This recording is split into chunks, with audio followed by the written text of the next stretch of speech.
ছাত্র সংসদ নির্বাচন হয়েছে ছাত্রদের নেতৃত্ব নির্বাচনে। তো এখানে ছাত্র সংসদ নির্বাচন এমন কথার উপর হয় নাই যে কে গণঅভ্যুত্থানের নেতা সেই পক্ষে ভোট দেন যে এ নেতা না ও নেতা। গণঅভ্যুত্থানে যারা অবদান রাখা সেটা হিস্ট্রি, সেটা ইতিহাসে অন্তর্ভুক্ত অলরেডি হয়ে গিয়েছে।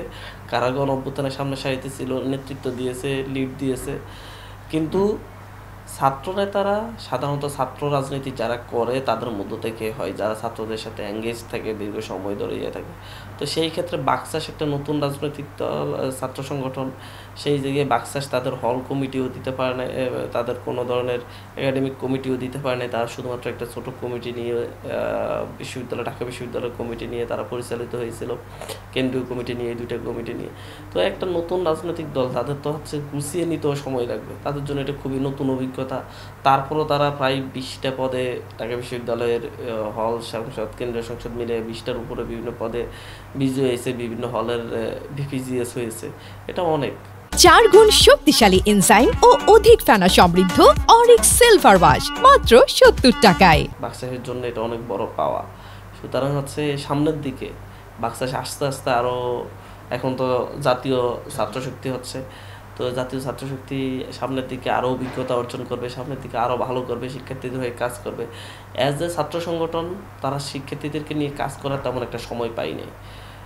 সুতরাং সেই জায়গা থেকে শিক্ষার্থীদের কাছে পৌঁছানো যেহেতু সম্ভব হয়নি, শিক্ষার্থীরা সেই সিদ্ধান্ত নিয়েছে, তারা তাদের নেতৃত্ব যাদেরকে কাছে পেয়েছে হয়তো তাদেরকে নেতা নির্বাচন করেছে। এটার সাথে গণঅভ্যুত্থানের কোনো সম্পর্ক তৈরি করার আমার মনে হয় না কোনো প্রয়োজন আছে। কারণ হচ্ছে শিক্ষার্থীরা তো এখানে তো বাংলাদেশের বিভিন্ন অঞ্চলে শিক্ষার্থীরা অংশগ্রহণ করেছে।